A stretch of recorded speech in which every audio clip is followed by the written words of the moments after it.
Assalamualaikum warahmatullahi wabarakatuh. Innal hamdalillah nahmaduhu wa nasta'inuhu wa nastaghfiruh wa na'udzu billahi min shururi anfusina wa min sayyiati a'malina. May yahdihillahu fala mudilla lahu wa may yudlil fala hadiya lahu. Asyhadu an la ilaha illallah wahdahu la syarika lahu wa asyhadu anna Muhammadan abduhu wa rasuluh. Allahumma salli ala Muhammad wa ala ali Muhammad kama sallaita ala Ibrahim wa ala ali Ibrahim innaka Hamidum Majid. Allahumma barik ala Muhammad wa ala ali Muhammad kama barakta ala Ibrahim wa ala ali Ibrahim innaka Hamidum Majid. Ikhwan fillah, ibu-ibu, bapak, saudara-saudara, jamaah salat maghrib dan salat isya insyaallah Masjid Al-Furqan rahimakumullah. Alhamdulillah, mari sama-sama kita kembali bersyukur kepada Allah, kembali diberikan kesempatan oleh Allah hadir di salah satu majelis dari majelis ilmu, paling tidak menggugurkan kemurkaan Allah Subhanahu wa taala sebagaimana yang dinyatakan Nabi sallallahu alaihi wasallam, yufidullahu kulla alimid dunya wa jahilun bil akhirah.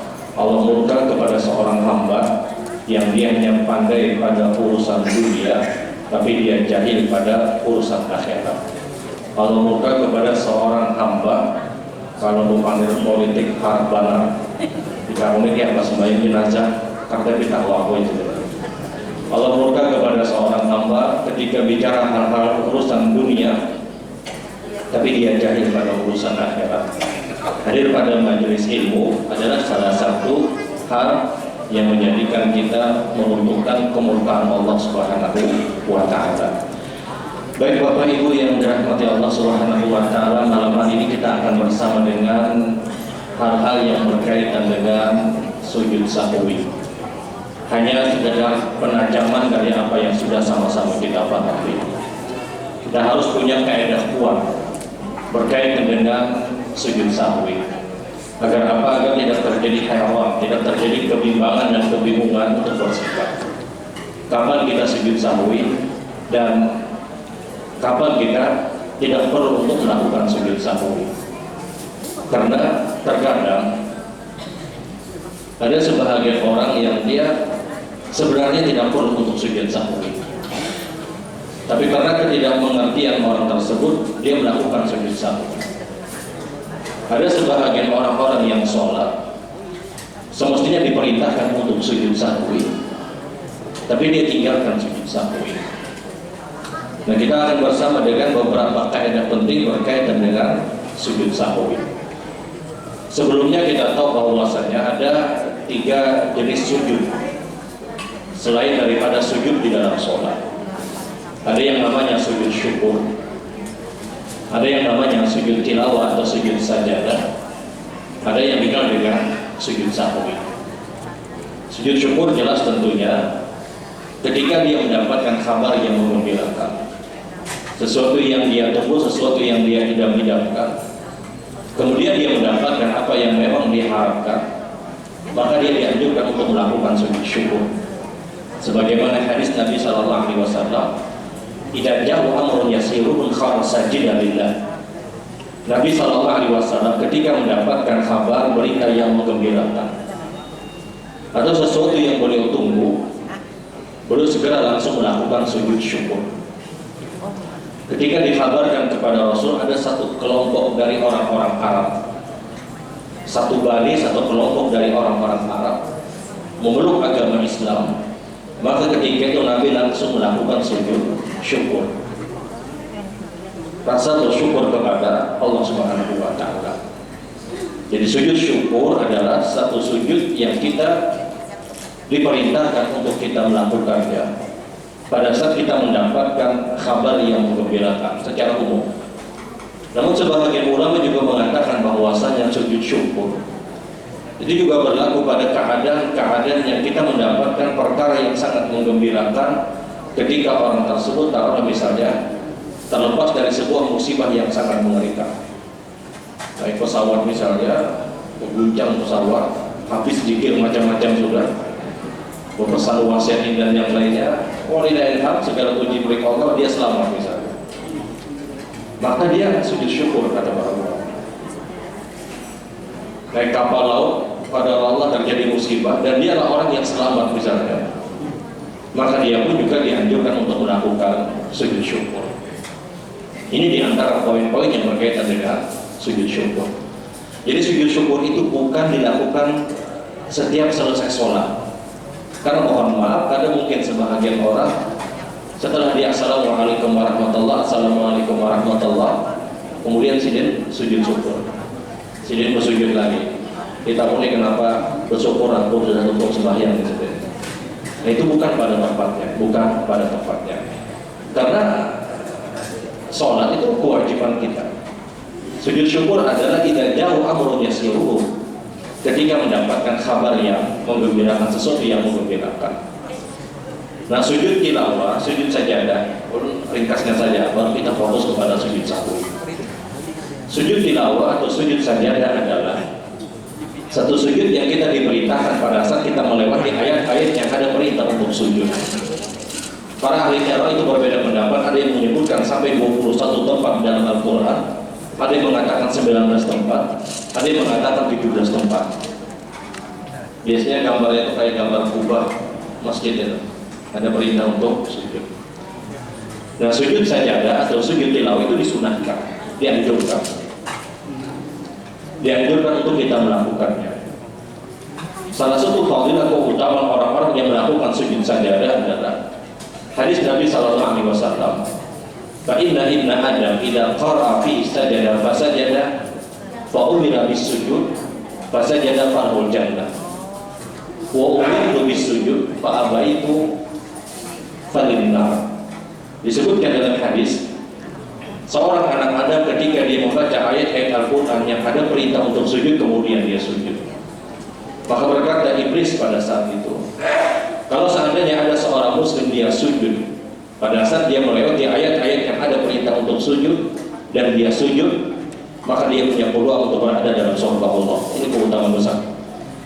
Sementara kata iblis, umirtu bis sujud, saya diperintahkan untuk sujud, fa'abaitu, kemudian aku tolak, kata iblis, maka saya dilemparkan dalam neraka Allah Subhanahu wa taala. Ini dalil kata para ulama akan dahsyat dan keutamaannya sujud sajadah. Boleh jadi sujud sajadah yang kita lakukan di satu kesempatan ikhlas karena Allah, dan sujud kita diterima oleh Allah Subhanahu wa taala, ini yang melapangkan kita untuk berada dalam surga Allah Subhanahu wa taala. Jadi kalau ada perintah untuk sujud sajadah, sujud. Kalau ada perintah ayat yang ada perintah untuk sujud, sujud. Baik di dalam sholat ataupun di luar dari sholat. Baik di dalam sholat ataupun di luar dari sholat. Kalau di dalam sholat itu caranya adalah ketika kita melewati ayat yang ada perintah untuk sujud, kita selesaikan ayat tadi, kemudian kita sujud. Kita ucapkan kalimat Allahu Akbar. Kemudian kita sujud. Bangkitnya kita dari sujud sunnahnya bagi orang yang mampu adalah dia tidak duduk istirahat, dia langsung berdiri, sunnahnya. Tapi bagi orang yang sulit untuk langsung berdiri, dia duduk dulu. Tapi bicara sunnahnya yang afdal adalah dia langsung berdiri setelah bangkit dari sujud. Apa yang dia baca pada saat sujud sajadah tadi, ulama berbeda pendapat pada dua pendapat yang sangat masyhur. Pendapat pertama, dia membaca sebagaimana zikir sholat. Kalau orang itu biasa subhana rabbiyal a'la, dia baca subhana rabbiyal a'la. Kalau dia terbiasa dengan subhana rabbiyal a'la wa bihamdi, dia baca subhana rabbiyal a'la wa bihamdi. Kalau dia terbiasa dengan subhana Allahumma rabbana wa bihamdika Allahumma firli, dia baca bacaan tersebut. Atau dia membaca kalimat sajada wajha lilladzi khalaqahu wa syaqqa sam'ahu wa basarahu bi hawlihi wa quwwati tabarakallahu bi ahsanil khaliqin. Sajada wajha lilladzi khalaqahu wa syaqqa sam'ahu wa basarahu bi hawlihi wa quwwati tabarakallahu bi ahsanil khaliqin. Kalau pinangari menghafalinya, ternyata ya, mengapa pinangari menghafalnya? Baca sujud saja, baca zikir sujud saja, baca zikir sujud. Ini dua pendapat. Nah, ketika kita sujud tadi, takbir Allahu Akbar, yang afdal adalah langsung berdiri, bukan duduk istirahat, bukan duduk istirahat. Tapi kalau ingin duduk istirahat dulu baru berdiri, silakan. Tapi yang afdal dia langsung berdiri. Itu kalau di dalam sholat.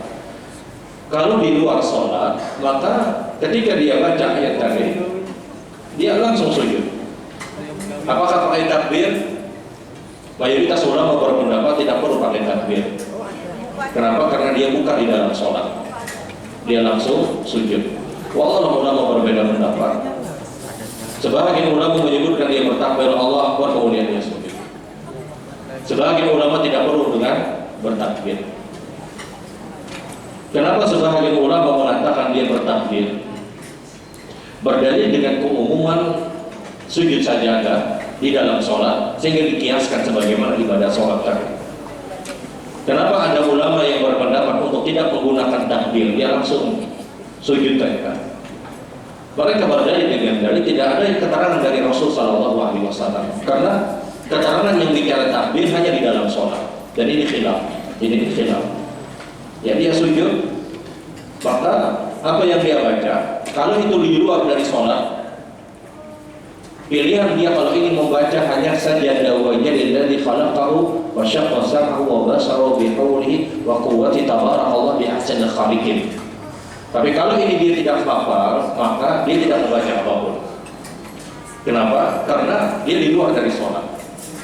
Kalau di dalam sholat benar memang ada baca sebagaimana zikir sujud.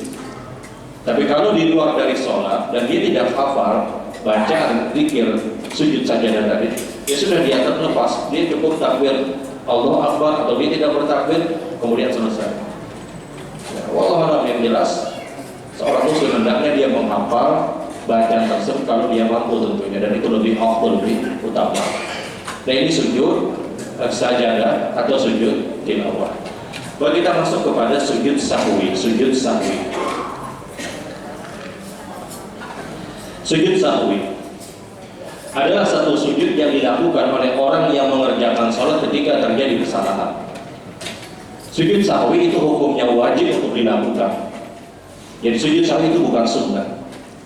Sujud sahwi itu hukumnya wajib dilakukan ketika dia berada di salah satu dari 3 kesalahan. Kesalahan yang pertama ketika terjadi kesalahan pada rakaat sholat. Yang kedua kalau terjadi kesalahan pada rukun-rukun sholat. Yang ketiga ketika terjadi kesalahan pada kewajiban di dalam sholat. Siapapun orang yang mengerjakan sholat kemudian terjadi kesalahan di salah satu dari 3 keadaan ini, wajib sujud sahwi. Kesalahan berkaitan dengan rakaat, kesalahan berkaitan dengan rukun sholat, dan kesalahan berkaitan dengan kewajiban sholat. Dalam sholat itu ada yang namanya rukun, ada yang namanya wajib, ada yang namanya sunnah.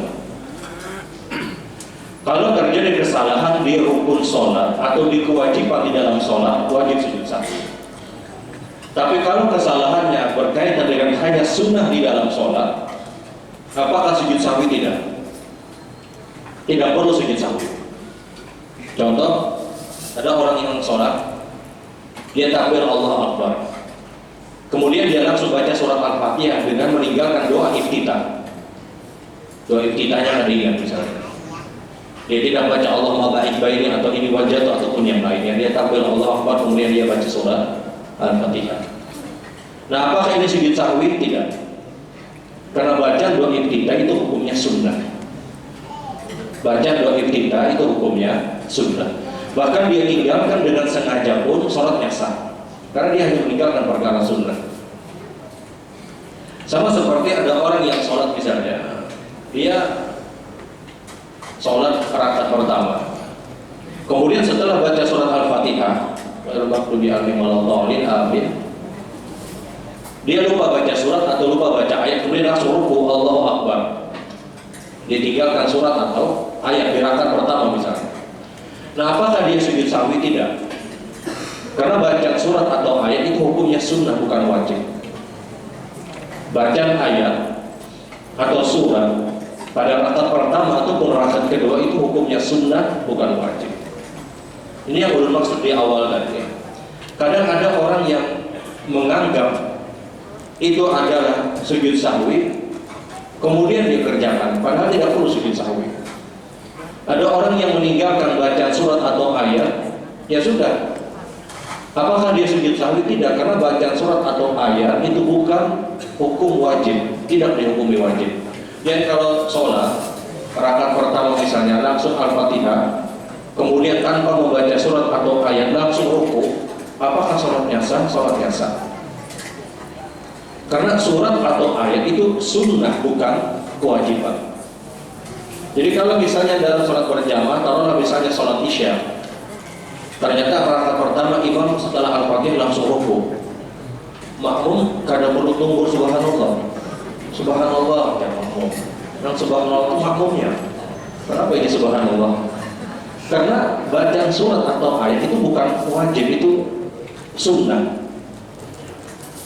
Makanya kalau imam itu salah baca surat atau ayat, dia punya 3 pilihan sikap.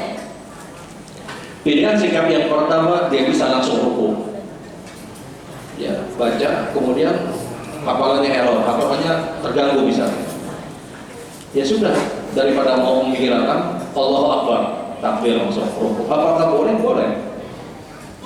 Pilihan sikap yang kedua, makmum, mohon imam, dia bisa langsung ganti surat, dia langsung ganti surat, dia tersedat hafalannya misalnya di satu surat, maka dia punya sikap, pilihan sikap, dia bisa mengganti pada surat yang lain. Yang paling nyaman itu mengganti lawan Al-Ikhlas saja sudah, karena saking ikhlasnya dibaca ayat tersebut, dia baca Al-Ikhlas. Apakah boleh? Boleh. Pilihan sikap yang ketiga adalah dia mengulang bacaan tersebut agar dia mendapatkan hafalannya. Nah inilah kita makmum, di saat mendapatkan imam itu salah di dalam membaca surat atau ayat, jangan buru-buru untuk membetulkan bacaan tadi. Tunggu dulu, imam punya respon apa? Kalau dia responnya langsung ruku, itu hak dia. Kalau imam dia ganti surat, itu pun hak dia. Tapi kalau imam mencoba mengulang hafalan dia untuk mendapatkan kembali hafalannya, terjadi kesalahan di yang kedua, di kesempatan yang kedua baru silakan betulkan bacaan imam. Terkadang kita imam yang salah sedikit langsung masuk. Jadi kadang mohon maaf memperparah keadaan, menjadikan imam itu kadang bingung juga ya. Karena yang membujurakannya kan tapi hafal juga sama dia. Parahnya lagi yang membetulkan ini, dia bukan berada orang-orang di sop yang pertama di belakang misalnya. Apun di belakang, kalau hitungannya karena sampai 2 suara, ya nggak usah 4 umbur. Ya sudah. Kalau seandainya ya tidak terdengar juga apa yang dia betulkan. Ingat, ketika kita membetulkan bacaan imam itu ikhlas karena Allah, bukan untuk meruntuhkan seorang imam, bukan untuk membanggakan diri dengan hafalan kita, tidak. Hati-hati, syaitan pasti bermain. Orang-orang yang membetulkan bacaan imam, syaitan itu pasti bermain untuk merubah niat orang tersebut. Agar apa? Agar orang ini hafal juga misalnya. Agar apa? Agar dia mungkin punya niat yang lain. Jangan. Syaitan itu pasti bermain kepada orang-orang yang mencoba untuk membetulkan bacaan imam. Karena ini berat. Boleh jadi terganggu keikhlasannya. Boleh jadi terganggu keikhlasan. Niat kita apa? Membetulkan bacaan imam. Niat kita kalau ikhlas silakan jalan. Namun ingat, ini pun harus ditunggu bagaimana respon imam tadi. Kalau imamnya dia langsung ruku, ya silakan. Kalau imam ganti surat, itu hak dia. Karena imam baca ayat, kebetulan kita hafal ayat dari Nabi, pas hafalan Abu Izidin. Kadang imam melakukan kesalahan yang menyuratkan. Dihadapi benar. Padahal salahnya panjang pendek aja. Panjang pendek itu tidak perlu dibetulkan, karena itu bukan kesalahan yang fatal. Kesalahan di dalam bacaan itu ada yang dikenal dengan lahnul khafi, ada yang dikenal dengan lahnul jami. Kesalahan yang ringan, yang tidak merubah arti, ada kesalahan yang memang merubah arti. Kapan kesalahan tersebut dikatakan tidak merubah arti? Kalau hanya kesalahannya berkaitan dengan ilmu tajwid, yang semestinya panjang dia tidak panjang, yang semestinya idgham dia tidak idgham, yang semestinya mad lain dia tidak mad lain, yang semestinya mad adli sukun dia tidak mad adli sukun, yang semestinya dia mad wajib muttasil dia tidak mad wajib muttasil, semestinya 6 ketukan dia hanya memakai 2 ketukan, semestinya dia pakai qalqalah dia tidak pakai qalqalah, semestinya qalqalatul kubra dia menggunakan qalqalatul sughra. Kalau hanya kesalahannya berkaitan dengan ilmu tajwid, itu tidak merusak arti. Tapi kalau kesalahannya berkaitan dengan makna yang itu biasanya berubahnya huruf, nah ini silahkan dibetulkan. Ini pun juga tunggu respon imamnya kayak apa. Nah kalau seandainya surat itu ditinggalkan dengan sengaja sekalipun, apakah dia sujud sahwi? Tidak perlu sujud sahwi, karena itu hanya sunnah. Itu hanya sunnah. Jadi sujud sahwi dia hanya berkisar pada di 3 kesalahan. Kalau kesalahan berkaitan dengan rakaat sholat kurang atau kelebihan, atau kesalahan berkaitan dengan rukun sholat, atau kesalahan berkaitan dengan kewajiban di dalam sholat, baru perintah sujud sahwi. Dan sujud sahwi ini berlaku baik di dalam sholat wajib ataupun sholat sunnah, berlaku sama hukumnya. Kesalahan pada sholat sunnah yang itu rukun, kewajiban ataupun rakaat, tetap ada sujud sahwi. Sebagaimana di sholat wajib, sebagaimana di dalam sholat wajib. Jadi sujud sahwi itu berlaku juga pada sholat sunnah. Contoh misalnya, dia kehilangan sujud misalnya. Dalam satu rakaat itu kan 2 kali sujud. Contoh dia hanya 1 kali sujud misalnya. Apakah dia sujud sahwi? Jelas diperintahkan untuk sujud sahwi. Walaupun ketika itu dia mengerjakan sholat sunnah. Karena sholat sunnah ataupun sholat wajib, ketika kesalahan yang sama berkaitan dengan rakaat, berkaitan dengan rukun, berkaitan dengan kewajiban, maka wajib untuk sujud sahwi. Kesalahan berkaitan dengan rakaat itu pernah terjadi di zaman Nabi SAW. Pada hadis yang diriwayatkan oleh Imam Bukhari, an Abi Hurairah radhiyallahu ta'ala anhu qala shalla bina ma'a Nabi sallallahu alaihi wasallam salatul 'ashr salatul dhuhr am salatul 'asr. Fa shalla Rasul sallallahu alaihi wasallam rak'atain wa fi qaumi Abu Bakar wa Umar radhiyallahu ta'ala anhuma. Fa kharaja Nabi sallallahu alaihi wasallam kharaja sa'an idul jalil kharbat ibn Umar fa qala ya Rasulullah aqasarta salata aw nasit. Fa qala alaihi salatu wassalam lam aksar wa lam ansa. Fajama ashabu Nabi sallallahu alaihi wasallam faqala Rasul asadaka dzul jalalain ay kharab ibn Umar fa awqa yaquluna na'am summa shalla rak'atayn fasajada sajada sahwa rawahu Bukhari wa Muslim. Abu Hurairah radhiyallahu ta'ala meriwayatkan, kata beliau, satu hari kami sholat bersama Nabi sallallahu alaihi wasallam, dan ketika kami sholat itu pun juga dihadiri oleh mayoritas para sahabat yang senior. Di antaranya ada Abu Bakar, ada Umar, dan sahabat-sahabat yang lain. Abu Hurairah ini sahabat yang junior masuk Islamnya. Abu Hurairah ini masuk Islam 3 tahun sebelum wafatnya Rasulullah. Nabi sudah usia 60 tahun, Abu Hurairah baru masuk Islam. Ini sahabat junior dalam masuk Islam. Makanya kata Abu Hurairah, ketika kami sholat bersama Rasul, ketika itu dihadiri oleh sahabat-sahabat yang senior, di antaranya Abu Bakar, Umar, dan sahabat yang lain. Dan ketika itu kata Abu Hurairah, kami mengerjakan sholat yang semestinya dikerjakan 4 rakaat. Ulama berbeda pendapat apakah ketika itu zuhur atau asar. Sebagian ulama hadis menyebutkan itu sholat asar, sebagian ulama hadis menyebutkan itu sholat zuhur. Poinnya adalah itu sholat yang dikerjakan semestinya 4 rakaat. Maka ketika sholat tersebut yang semestinya dikerjakan 4 rakaat, ternyata dikerjakan Rasulullah hanya 2 rakaat. Rasulullah hanya mengerjakan 2 rakaat. Kami, kata Abu Hurairah, mengikuti sholatnya Nabi SAW. Karena sahabat punya prinsip yang sama. Setiap perbuatan yang dilakukan Nabi yang itu berkaitan dengan ibadah, maka jelas kami harus taat, kami harus mengikutinya. Sahabat itu punya prinsip, selama Rasul SAW itu masih hidup, masih ada, maka syariat itu mungkin masih ada, masih diajarkan. Tapi ketika Nabi sudah diwafatkan oleh Allah, tidak ada syariat apapun yang muncul. Ada orang kadang, aku pemimpi yang orang tadi jangan tamu Nabi ya sudah. Nabi melajari zikir ini dan yang lainnya, itu semuanya kedustaan. Tidak ada syariat apapun yang muncul setelah wafatnya Nabi SAW. Al-yawma akmaltu lakum dinakum wa atmamtu 'alaikum ni'mati wa raditu lakum al-Islam dinan, kata Allah. Agama Islam telah sempurna. Agama Islam telah sempurna. Tidak ada syariat apapun, amalia model baru apapun yang muncul di zaman kita hari ini setelah wafatnya Nabi SAW, kecuali semuanya hanya kedustaan. Tidak ada syariat apapun, perbuatan apapun yang itu diniatkan ibadah kepada Allah, terkhusus ibadah mahdhah, yang dimunculkan oleh sebagian orang dengan model zikir apapun, yang mereka menyatakan saya bertemu Rasul, bermimpi Rasul SAW, kemudian mengajarkan ini dan yang lainnya, kecuali kecuali semuanya hanya kedustaan.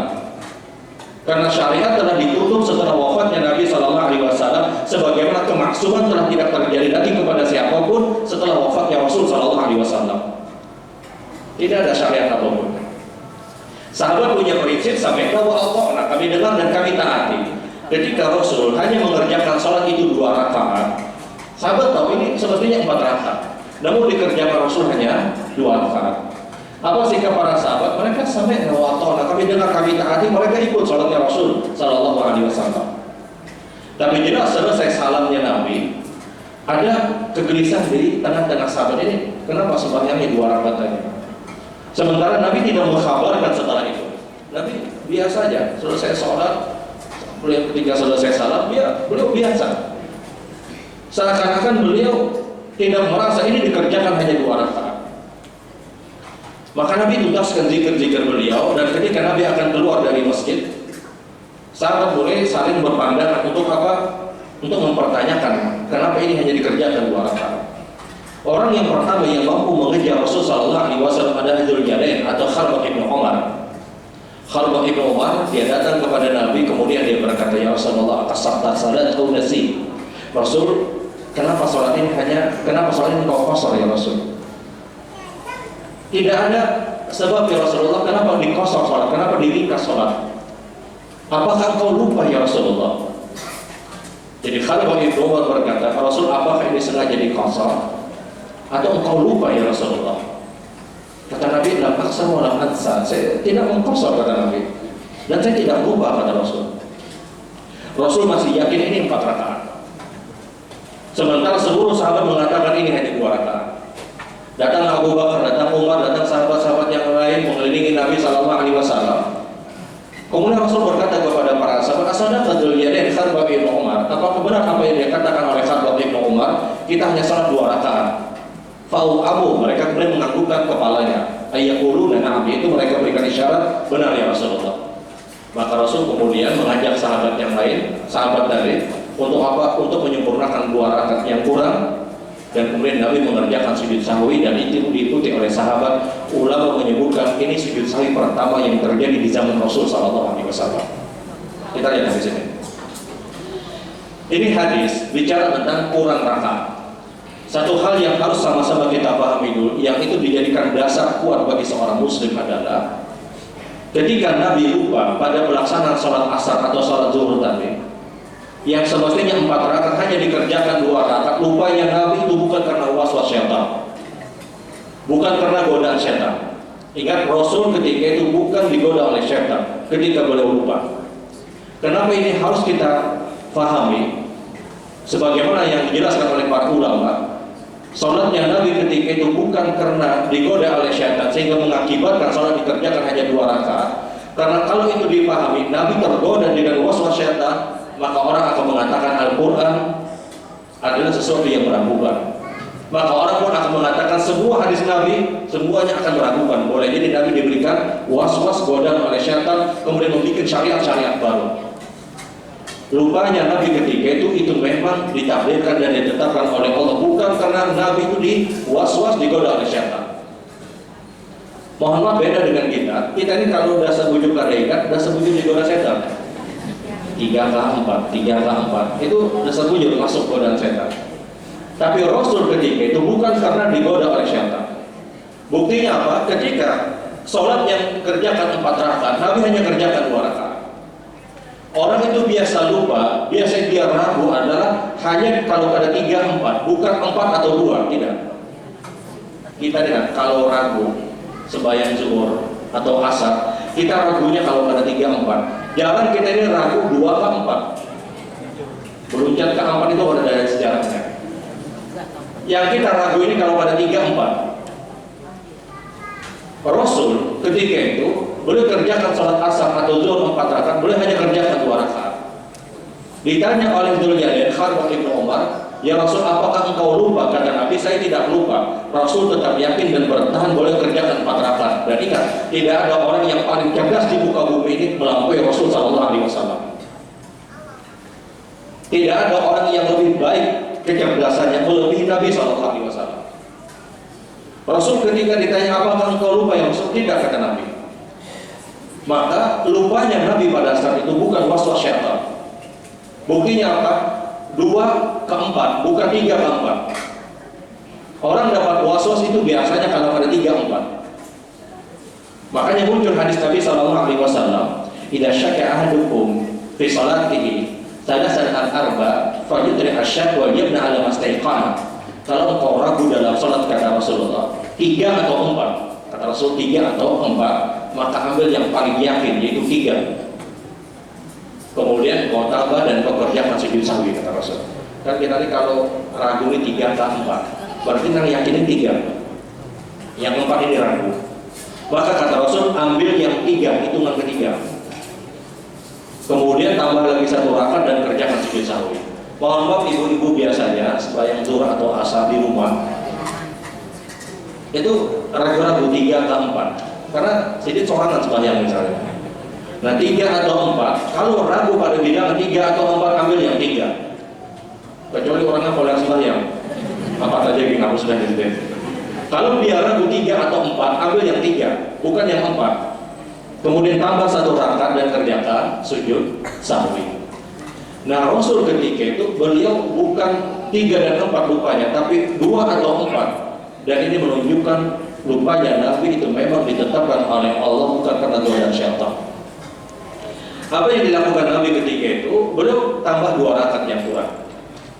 Kemudian beliau kerjakan sujud sahwi. Ini dalil bahwasanya ketika kita sholat, kemudian ternyata kita kurang rakaat. Untuk sholat misalnya Assalamualaikum warahmatullahi wabarakatuh, Assalamualaikum warahmatullahi wabarakatuh. Pandiran imam lawan makmum, biar makmum rasa kurang tadi kita imam aja.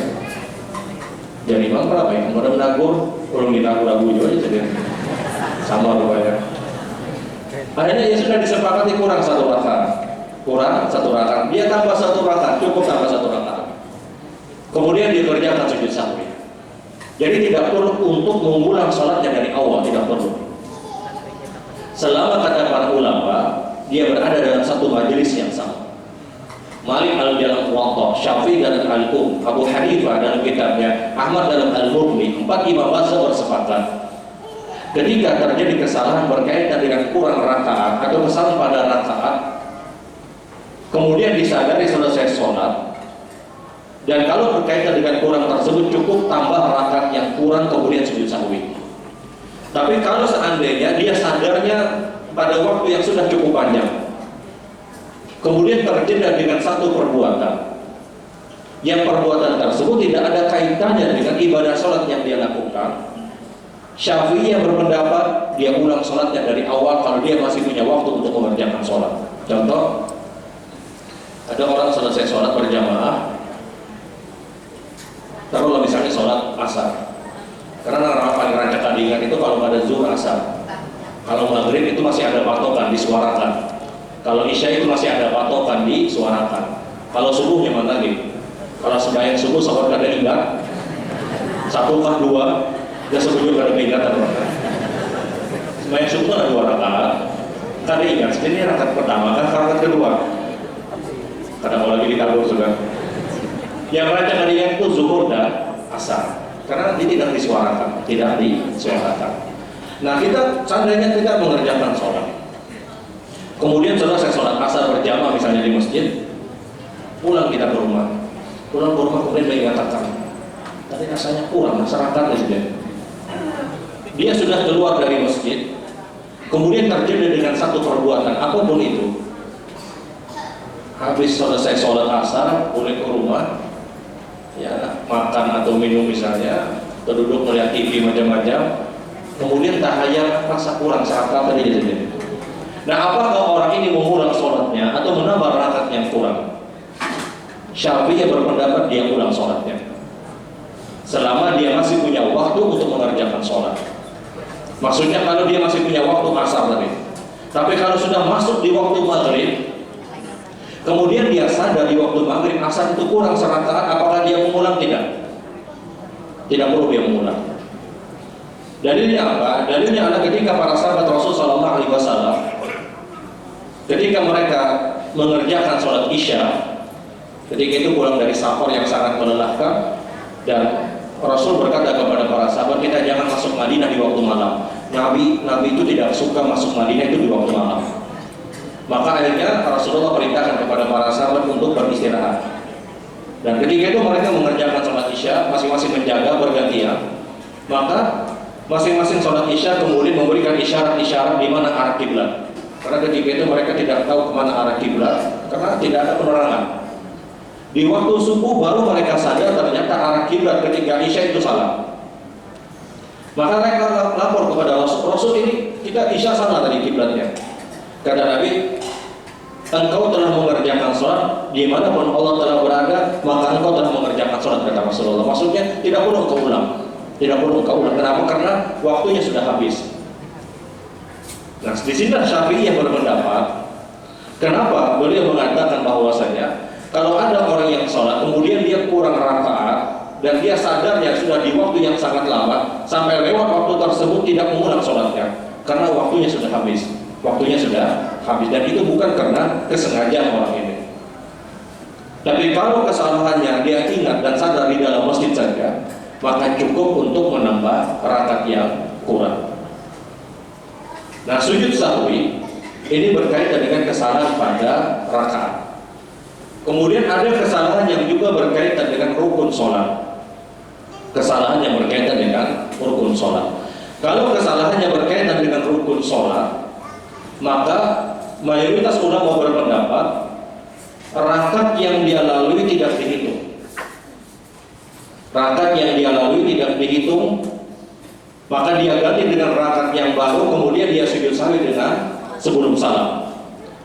Maksudnya seperti ini, rukun sholat itu yang disepakati oleh para ulama adalah takbiratul ihram, surat al-fatihah, kemudian ruku, i'tidal, sujud, duduk di antara dua sujud, tasyahud akhir, salam, tartib, kemudian adanya tumakninah. Ini rukun sholat yang disepakati. Sekarang ada orang yang sholat, ketika dia takbir ruku, Allah Akbar, tahu-tahu dia lupa i'tidal sampai Allah liman hamidahnya lupa, dia langsung sujud, Allah Akbar, tertinggal i'tidal. Apa yang dia lakukan? Apakah dia batalkan sholatnya? Tidak. Dia teruskan sholatnya. Dia sujud, duduk di antara dua sujud, kemudian masuk lagi rakaat yang baru. Tapi rakaat itu tidak dihitung. Dia belum masuk mengerjakan satu rakaat. Kalau kesalahannya berkaitan dengan rukun sholat, maka rakaatnya tidak dihitung. Contoh yang paling nyaman itu sujud. Orang yang kehilangan sujud, dalam setiap rakaat itu 2 kali sujud. Kita ruku, i'tidal, kemudian sujud. Duduk di antara dua sujud, kemudian sujud lagi, baru masuk rakaat yang baru. Nah, ada orang yang mungkin ketika dia sholat, ruku, i'tidal, kemudian sujud. Sujudnya lawas misalnya, karena sini berdoa. Jadi kalau dia sujud lama, akhirnya dia merasa nih sujud kedua nih kalau ada salahnya sini. Dan ini mungkin terjadi. Akhirnya apa yang dia lakukan? Dia langsung berdiri, karena dia merasa ini sudah sujud yang kedua. Artinya dia meninggalkan sujud, dia meninggalkan duduk di antara dua sujud dengan tidak kesadaran, dengan tidak sengaja tadi.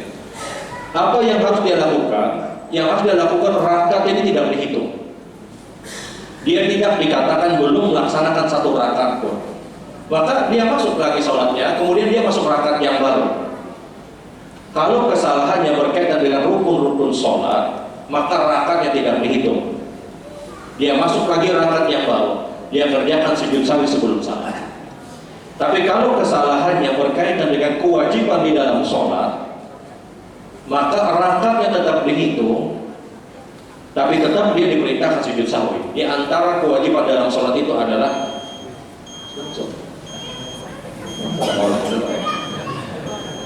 tasyahud awal itu kewajiban, bacaan sujud, bacaan ruku, bacaan i'tidal itu kewajiban.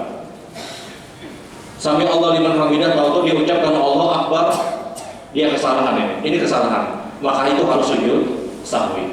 Dan sujud sahwi ada dua pendapat. Pendapat pertama tidak membaca apapun. Pendapat yang kedua, ketika sujud sahwi membaca zikir sebagaimana zikir sujud. Tidak ada kalimat subhanallah wala sahwa. Itu bukan bersumberkan dari hadis Rasul sallallahu alaihi wasallam. Sujud sahwi itu 2 kali. Sujud, duduk, sujud, kemudian duduk tasyahud akhir dan langsung salam. Subhanallah wa bihamdihi asyhadu an la ilaha illa anta astaghfiruka wa atubu ilaik. Assalamualaikum warahmatullahi wabarakatuh.